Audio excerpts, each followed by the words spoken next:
Hi, I'm Patrick. This video is from the Ask Patrick series, where I basically answer queries and questions from students regarding preparation. This particular question is being asked by Kailash, Omni Ira, and Kamesh Kumar. Question is, what is the way to create a right habit to solve the quant question? So, a few videos back, I talked about the importance of creating a habit for quant because when you're in the examination, you're under time pressure and you will do what you're habituated to do. So you're habituated to solve by a particular method, you will solve by that method in the examination. That means if you really want to use a shortcut method, you have to be habituated to use a shortcut method in your normal practice. And therefore creating habit becomes very important as far as solving questions are concerned.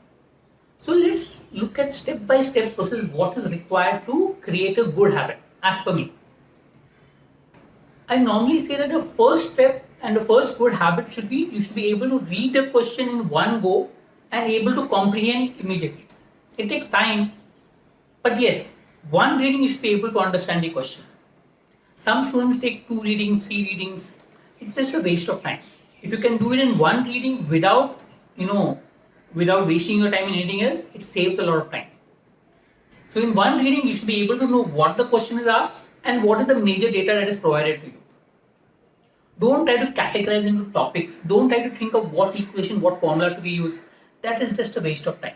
Just focus on what is being asked. That is what is important in CAT. Once you've understood the question, if you can solve it directly, great. But then the second step I would recommend is look at the options. A lot of times option gives you a good hint in terms of how to solve the question.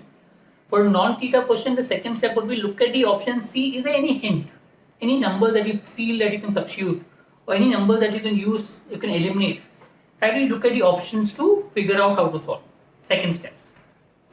After that, third step, again go back to the question and try to figure out is there any way of solving it. Like can you substitute the values? Can you put new values? Or can you reverse calculation or anything? Is there any way to calculate and get the answer? Third, non-traditional methods.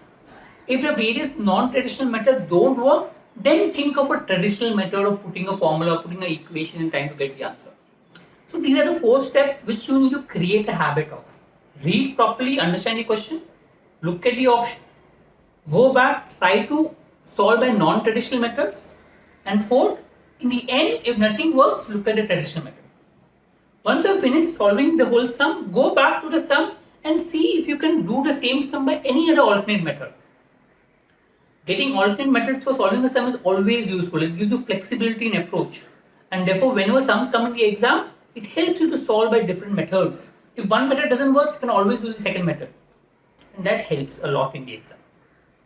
I hope this answers the query. Thank you.